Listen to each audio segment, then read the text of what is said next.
Cool. So, name's Ashley Benigno, Fjord Milan, and what we're looking at today really is three things. We want to talk about what's happening in digital, and then humans and the role that they're playing within this new digital landscape, and then a few pointers on, well, what it can maybe help to take win in this new world. So to start on with what's happening in digital, one realization that we had in the last year or two is I think that now we can make nearly anything we can imagine. And really this came out and we started mapping it to a few old films and books and stuff, and to see how in reality in these last 20, 30 years things have changed really dramatically. So for people who are old enough like me, they will remember Star Wars in the late 70s, and this was highly futuristic and sci-fi as the word was used. But hey, these days drones are now becoming commonplace and being used more and more. And again, it seems like something from a distant future. And similarly, robotics is becoming more and more accepted and commonplace that we're seeing. And if we quote another film, this from kind of early 80s, Knight Rider, you might remember, and it was this kind of super intelligent and smart car. Well, there we go. Kind of Nissan these days is bringing out similarly a car that you can control remotely from your phone. And hey, just like in Knight Rider, you can be dialing in, and if it's semi-autonomous, it will kind of meet you from where you're going. And to be actually quite recent, I'm a favorite of mine at least, but this was just 4 years ago, and with her, and of course the voice of Scarlett Johansson, I think, played a part in it. But nevertheless, what happens when we start falling in love, like in this case, with our operating systems? And there, as of last year, Alexa launches from Amazon. So this is voice controlled, and it's an OS that kind of answers and speaks to you. And we're not just seeing Amazon doing something of this kind. At the end of the day, all the big digital players that are coming out of California, you have Cortana from Microsoft, Siri from Apple, there's Google now. So there's from chatbots to elements like Cortana, where really we're starting to see a strong interaction with new devices that weren't there before. And I have little kids, and even there it's interesting to see how they play with something like Siri and the kind of philosophical questions that came out. Also of interest maybe is here, I think, the fact that they're all after women's names, so there could be a gender element that comes into play. That's not indifferent, but maybe that's for another conference. And then, we have our back in Bond times in the 60s, there were supervillains. This was Dr. No. And, well, we just seem to have our own Dr. No these days, too, in the form of Elon Musk. They've got strange accent, lots of money. And, hey, he's gone from, cars to wanting to colonize space. And the most recent piece there of a couple of weeks ago is a new venture of his where he's looking at neural implants so that we can then, if you want, morph a bit closer with a coming AI. So a lot of these things really are now on our doorstep, and they're happening. And this is a quote from one of the editors of The Economist. It goes back a couple of years, but I think it's really important. It's saying the pace of change will never again be as slow as it is today. And this is even quite a scary thought, because in the last 20 years or so, pace of change has already been quite fast, but we're thinking there's going to be this acceleration. And here to quote a colleague of mine from Fjord London, business design director Alex Jones, he's saying, it's faster to build than to plan. And essentially this was coming out of some of our client work where we're going very quickly into prototyping, and we're trying to just kind of really move fast on certain things while, of course, creating a longer term view of where things need to go. So really here, I think, what we're looking at is that, as I said, we can imagine most things and make them. And even importantly is I think people expect magic to be happening these days from their tools and their services. And as I said, with the speed of change, it really means there's a lot of things that we need to do and change on the way that we approach the way that we do our work and our design. And the reason one of these, and as you mentioned, of this kind of third wave of digital, is what we call the era of living services. And this is, as I said, we see it as a meta trend which is now driving the next few years. And what's happening is these living services are essentially the result of two things. On one side, what we have are the digitalization of everything. As we said, until now, our digital touch points were this, with this. You maybe have a watch, or something. But now we're starting to see really everything from what were known as very dumb objects. So I don't know, a fork that can actually pick up on the level of salt and sugar intake that you're eating, or something stupid like a door, and you have some hotels where I don't even need to check in anymore because I can actually use my phone when I get there and swipe that to use. But this means as designers that our touch points are increasing exponentially and becomes difficult maybe to understand how to best design coherently across these. And the second point is around what we're calling liquid expectations. And by liquid expectations, we mean that customers, but not only customers, you can be an employee, whatever role we play in life, our expectations are going beyond traditional boundaries. I have an example here which relates to banking. So in a near past, if I used one bank, I maybe compare it to another one. Or similarly, I flew in from Italy yesterday with LOT, so I can say, okay, they do certain things well, but British Airways or Alitalia may do things differently. What's happened, though, within a world that's becoming increasingly digitalized is our metric of comparisons are no longer just linked to that specific industry, because what happens is either like in the case of banking, where for the big guys at the top there, they now have a second row of competitors which are taking small parts of what they're doing, but actually giving a better experience around that. So if it can be from, Venmo that lets you transfer on Facebook, or, various other payment forms that are kind of eating into that world of banking. And thirdly, and as I said, then this really can affect all industries. What happens is because we mainly use digital channels. So if I go back to the idea of me flying into Warsaw, I did not speak to anybody. I got my ticket through my laptop, I downloaded an app, I did my check-in there, and I flew off. So at the moment now, if I compare that experience, I will compare it to the best in class in digital, be it Amazon or Airbnb or Facebook or whatever. So it means that when we design things, we really have to, as I said, look liquidly at what best experiences are out there. And this third wave, as we said, is I think we're really seeing our three chapters in digital. And going back, I began and got excited like other people in the mid-90s when the web came in and it made it accessible to non-technical people. And you're starting to see great potential in these tools. And some of the big names like Amazon just mentioned, or eBay, and then Google started coming out of this first era. And then we went into, the 2000s, and that's when mobility took off very much. And we're still very much in the heart of a mobility stage. This used to be called, a second screen or a third screen. It's now very much the first screen for most people. And look at desktop sales, and they're just like going that way. I mean, it's something from the past. But what we've entered now really are these living services, as we're saying, that mix a lot also of digitalization and what people call, Internet of Things, is bringing that and giving it kind of life. So the reason, in fact, that we call these living is that we should be looking at services, if you want, that are tailored around people, that are built around people, and that they can evolve and learn in time. So it means that if I have a future version of Nest, it should be able to recognize me, perhaps, and adapt temperature accordingly to mine, as opposed to, let's say, my kids come in and they're going to change based on that. So, and their proximity, as we're saying, they're real things that we wear or they're around our house, like Alexa can be. So really what they should do is help simplify on kind of low-grade decisions. We're mostly taken up in our day with having to decide those things, so these should try and take away some of those decisions from us.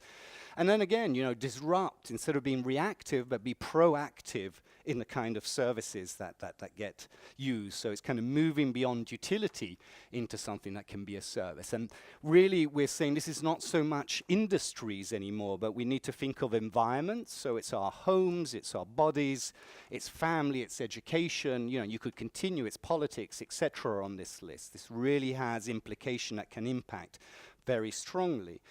So, as we're saying, with this growing complexity, really, what we need to think is digital is no longer separate. You go into companies and they have chief digital officers, but actually the line between digital and analog or physical is just blurring more and more. And of course, this leaves opportunities for transformation, as they say. So if we get onto the heart of what we were talking today, and humans, it's why bother with messy humans, and if you've watched some of those videos that come out of the West Coast when they're presenting a new technology and it's happy, smiley families sitting around, and again, they're representing maybe they're white and it's traditional, etc., but it's all clean. It's all squeaky clean, and that's not the way we are as people, yeah? We have other things, good and bad, and how do we take that kind of sloppiness into play?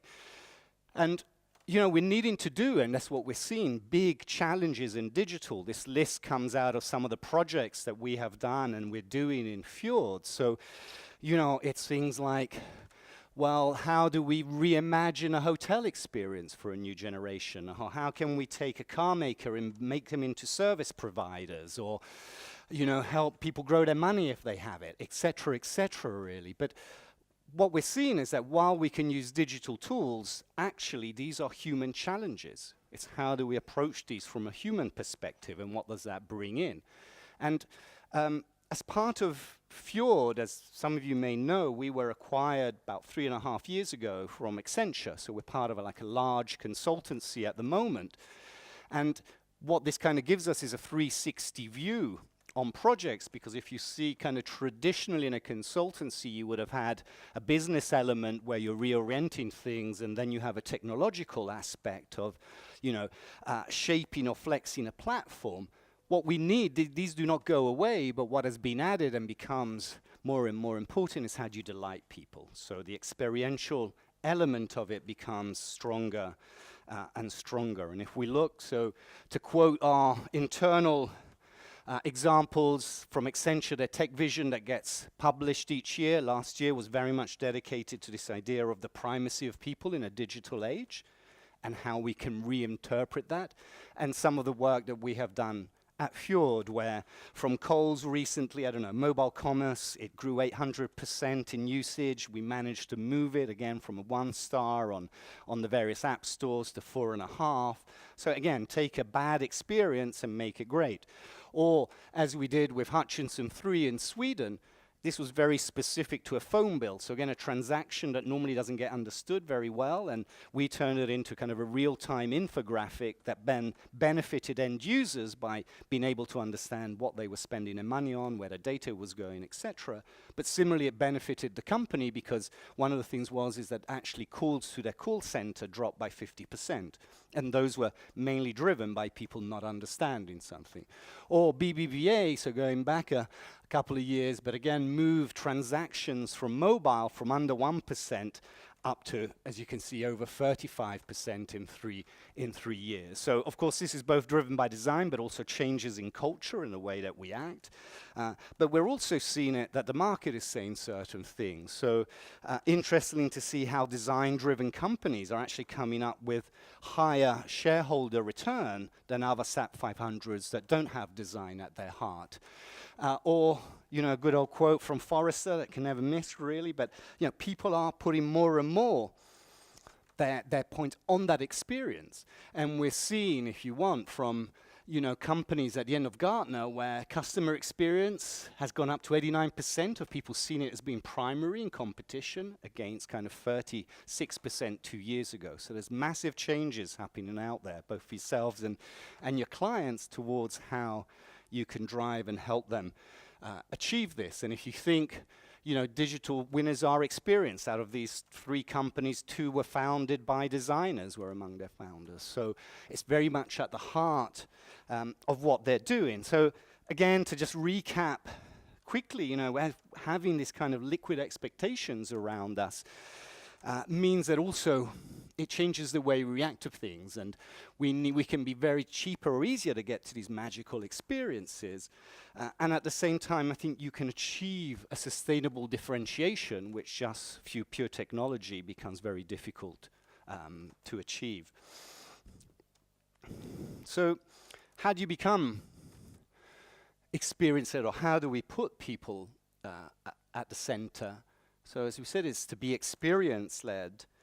First of all, so what does that mean, though, if I talk about being experience-led? Is mainly, as always, the biggest changes that need to happen are the ones that have to happen within our head and the way that we look at things.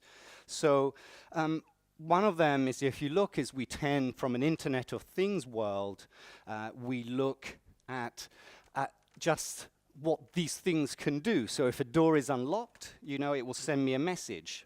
But I don't know what to do with that message, and it may just maybe give me anxiety or panic if actually something hasn't happened, while maybe it should just alert the owner if someone else has walked in through the door and they're not home. Yeah, so how do you contextualize those problems, you know? Or if there's smoke, oh my God, I get notified on my alarm, I could be here thousands of miles away from my home. And I think, well, what's happening? So actually, again, put the people at the center and design in a way that maybe you know, or the kind of communication you're getting is, yes, you know, the nanny was burning something, and then, hey, everything's okay because the window got open. Or to the last example here, is not want to add complication to things by using the latest tool.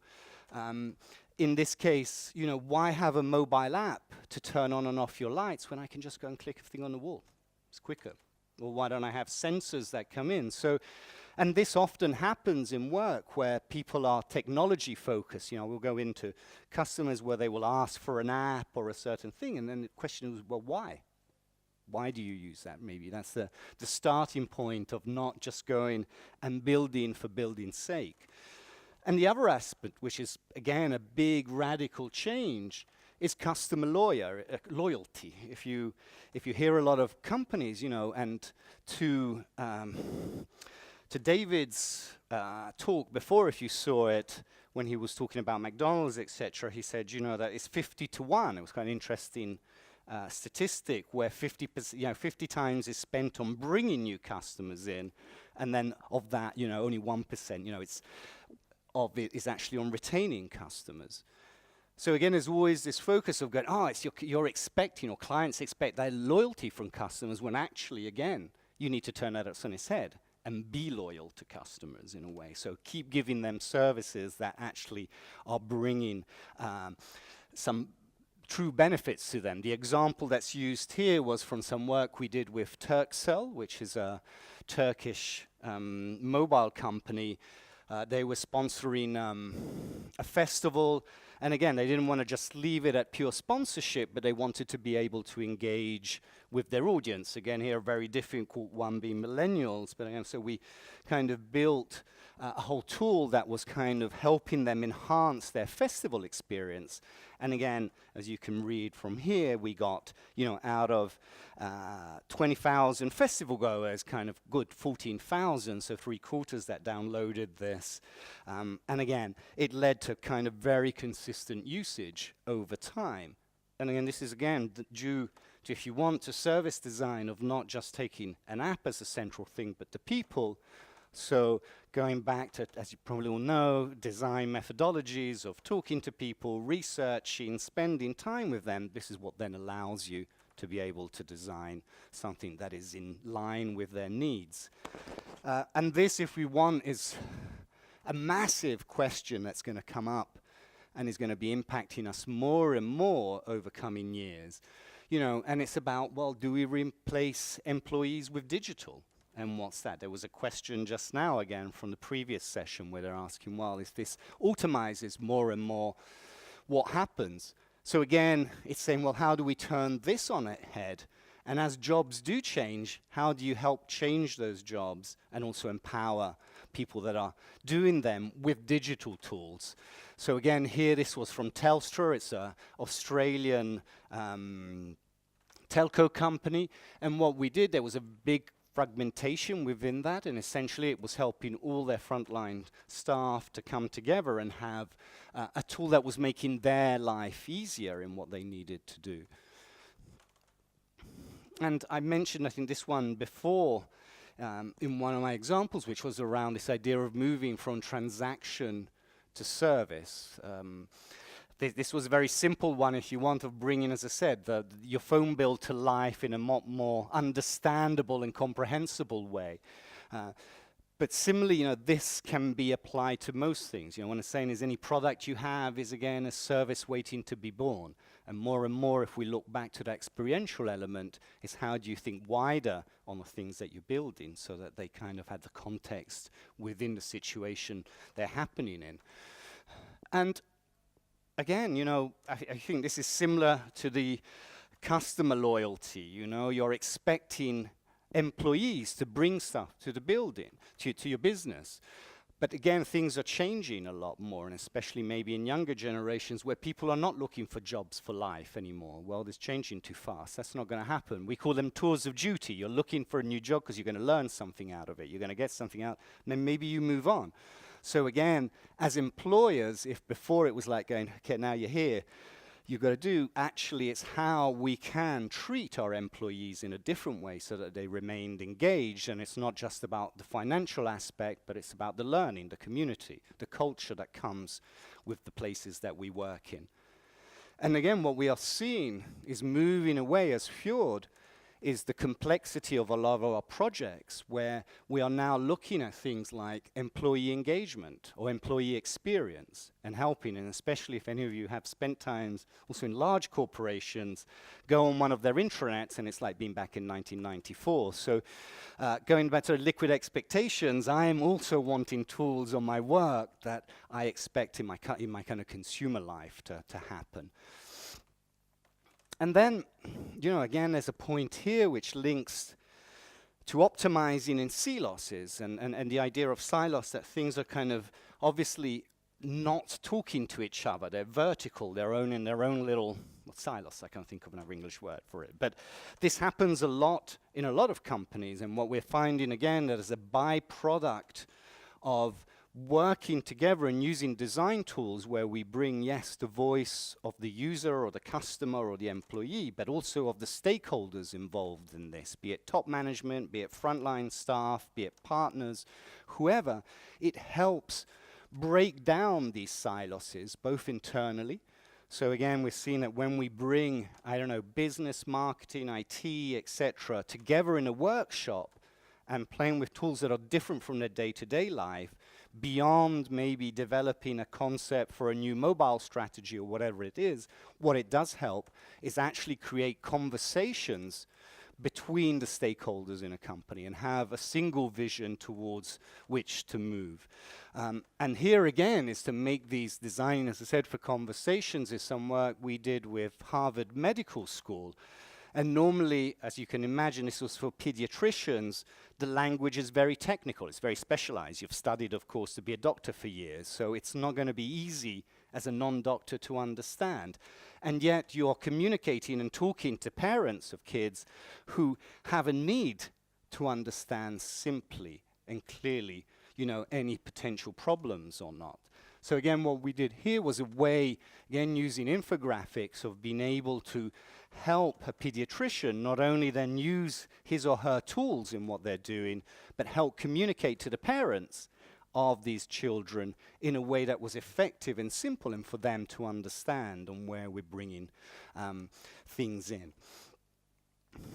And so to end again, there's a lot of talk around minimal viable products that you have seen coming out, and it's a kind of there, and that just kind of tends to, bottom out at a feasibility level down there. And it's again a way of quickly getting out to market, but what that means is that you're missing kind of the other elements that need to be coming in, an element of usability, of value and write-up. As I said, we speak about delightful a lot, but the tools we do need to delight us. So what we're trying to do as we push and on the work that we do is actually is build what we're calling minimal lovable products, so that they can manage to touch on all 4 of those elements, while of course leaving a space to then bring that service to life fully as we move on.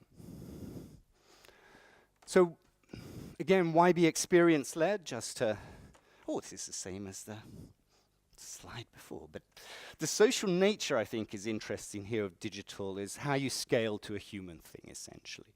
And again, how can we try that to build differentiation which is sustainable towards our competitors and towards the people that come and work for us. So the second point of this is about being nimble and flexible.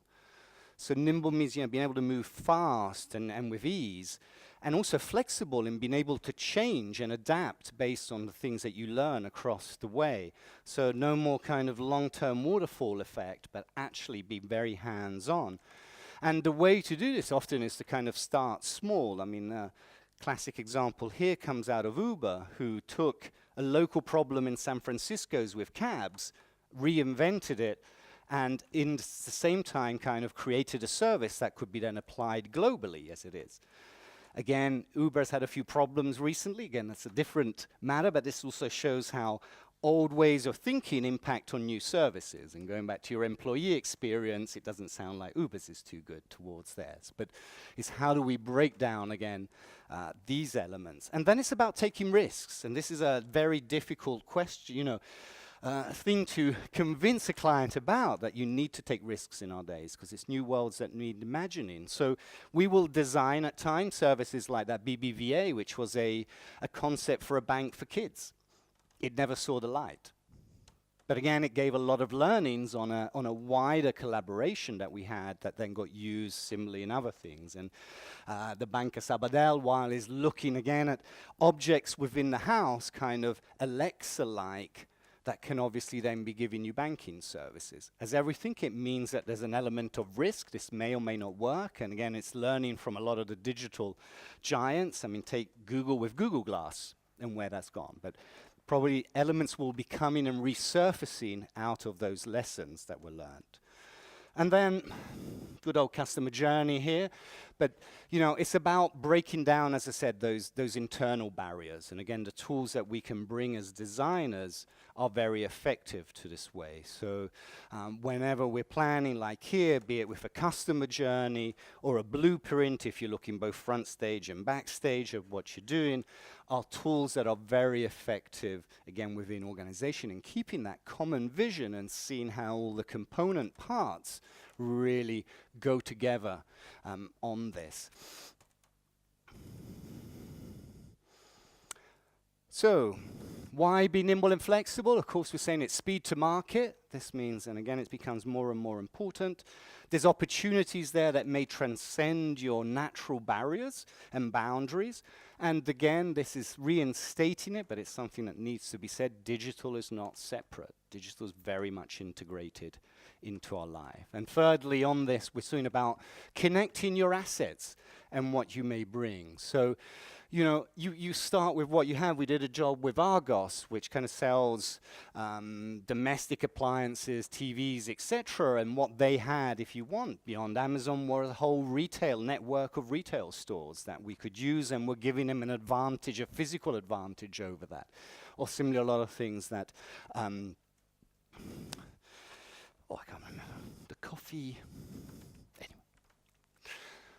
Digital leaders go beyond digital. I think this is very interesting too at the moment, of how, you'll have a thesis and antithesis, and then things tend to synthesize and move forward.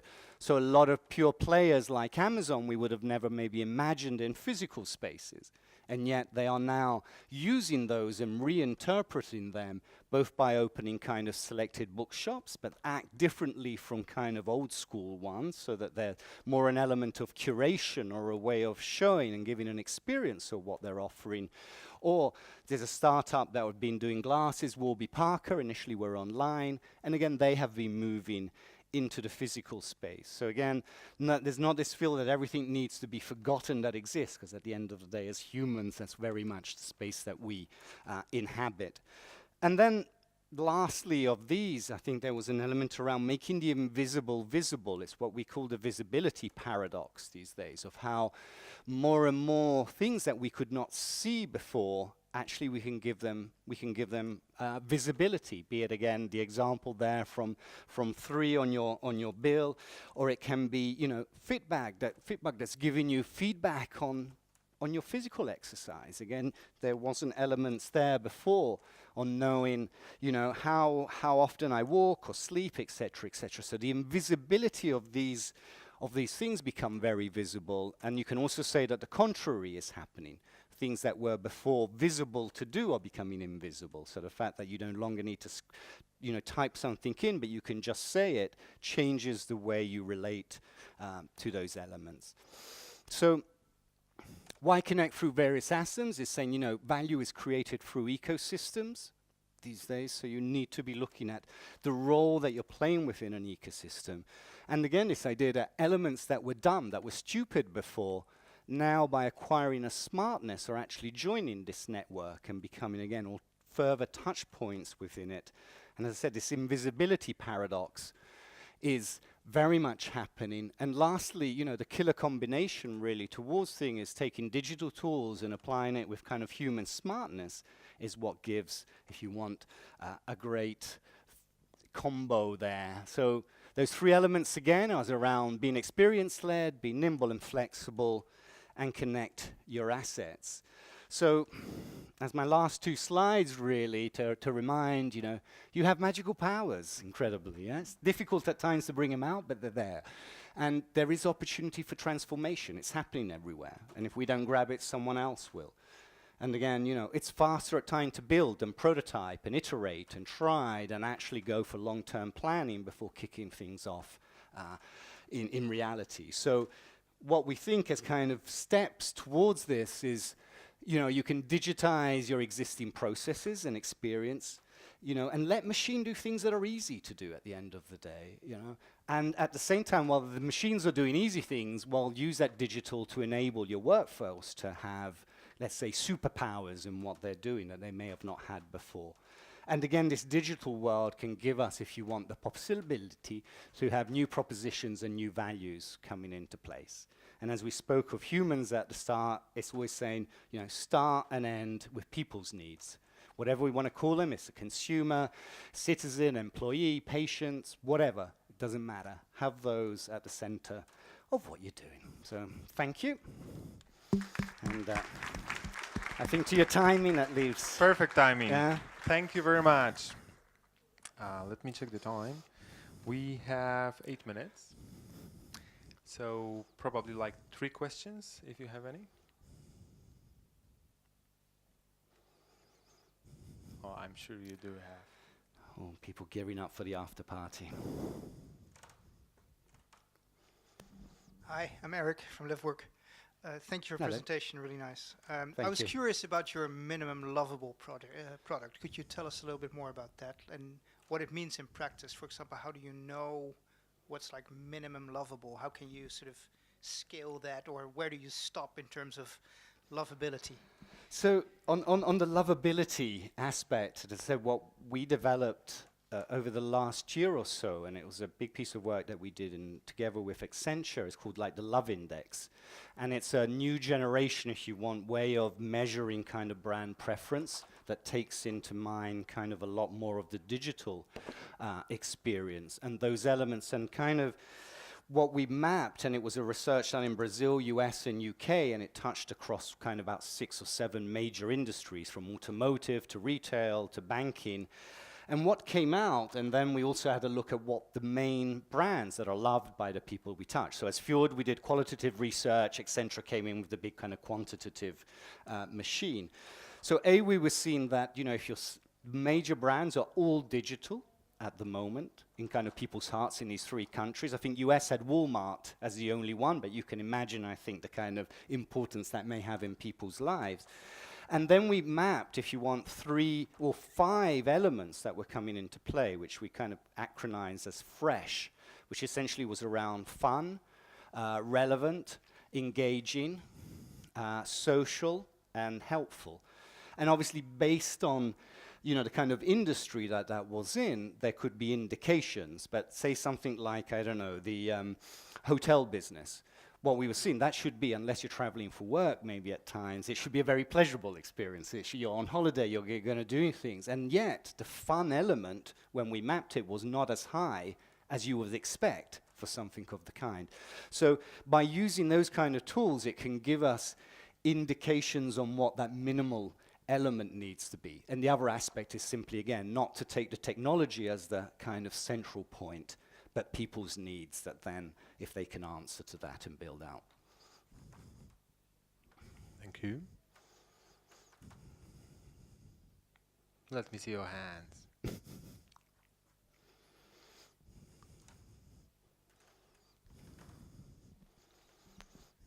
Hello. I'm Hi. just a simple developer, so I have just a simple question, because I understand you are from Italy. Yeah. And I just know from the design that Italy has always exceptional design. It was always in Italy, I don't know, ships, planes that are just beautiful. So I just wonder how much Italy is in your work and in your design. So, as always, simple questions are really difficult, yeah? I mean, but you're very right in saying Italy comes from a very strong design heritage, and a lot of that has come from industrial design, and, you know, be it from cars to furniture, fashion, etc. What is happening, I think, actually, and to me is a big opportunity, seeing that in a digital space, this is not happening. So there is no leadership of it. So if anything, at times, I think we need to look at the past to try and regain certain things that could be applied to the future. So personally, one of my reasons going back to Italy was exactly that. It's digitally behind. It's saying, how in my little bit can I help, you know, maybe take some of its digital culture and make it relevant for today. Don't know how it'll go.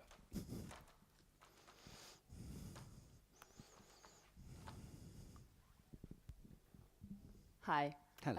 I'm Flaminia, as well from Livework Studio, and actually I'm Italian. So I'm really curious to know, how do you feel about the future of service design and technology in Italy, working there now? So with service design, I still feel that there's some work to be done to educate people on what it means.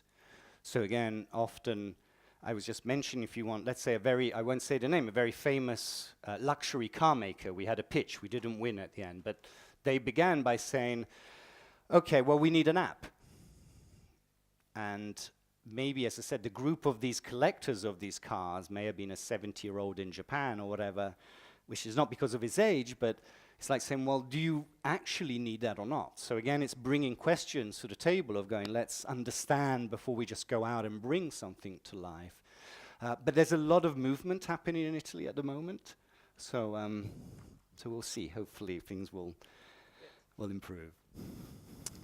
Okay. I actually have a question that is connected with yours. Because Fjord is a global consultancy firm, so is your approach in case of design, in case of solving problems, different in studios, like, you know, globally, different approach in each studio? Not really. I mean, there may be local flavors to how we do things, but we have very strong methodologies, and and it's global. And it's the same methodology and yes. everywhere. Yeah. Okay. So we have an internal, let's say, academy that supports us and keeps that moving. We also have, I mean, like most design studios, we favor a diverse bunch of people. In Milan, there's 20 plus of us, and there's 11 nationalities. So that already helps bring that to life. And in Fjord now, we have about 23 or 24 studios. And we work quite closely. And actually, now that we're seeing projects become more regional in scope, I will bring people in from maybe Berlin or Madrid or wherever that will join some of our projects, and vice versa. People from my team will travel out to other studios and participate. So we kind of cross-pollinate that a lot that way. Yeah. Okay, thank you. I'm not going to ask about the Accenture. I know that it's now it's great to work with them. It's as I said, there's an interesting element because it brings two different cultures together. So if any of you work with a traditional consultancy versus kind of design thinking ways, so there's elements of tension, but if you can turn that tension into positivity, then it's bringing great results. And I think what makes it really interesting is that it means that the work that we are doing as designers, we can also follow end to end, which as an independent studio, we wouldn't have been able to do. And it means that we're now at the heart of very large digital transformation projects, and having the kind of might that means, I was telling you earlier, yeah, of mapping kind of technological roadmaps to the kind of concept scene that we're doing and bringing, you know, kind of business angles in, etc. So it creates a nice kind of comprehensive package. Aren't you sometimes competing or fighting with Accenture's strategic department or strategic, yeah. No. No. Okay. Thank you. Thank you. Oh, one more question here.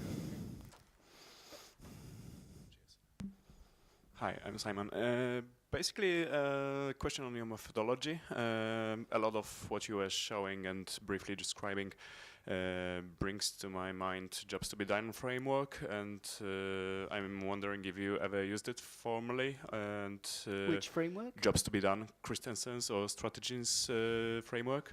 I'm pretty sure you should be familiar with it. I'm not. No, you're not? Okay. Okay. Always admit to my ignorance. Okay, but so no, maybe we I'll can have to talk look about it it at an after party.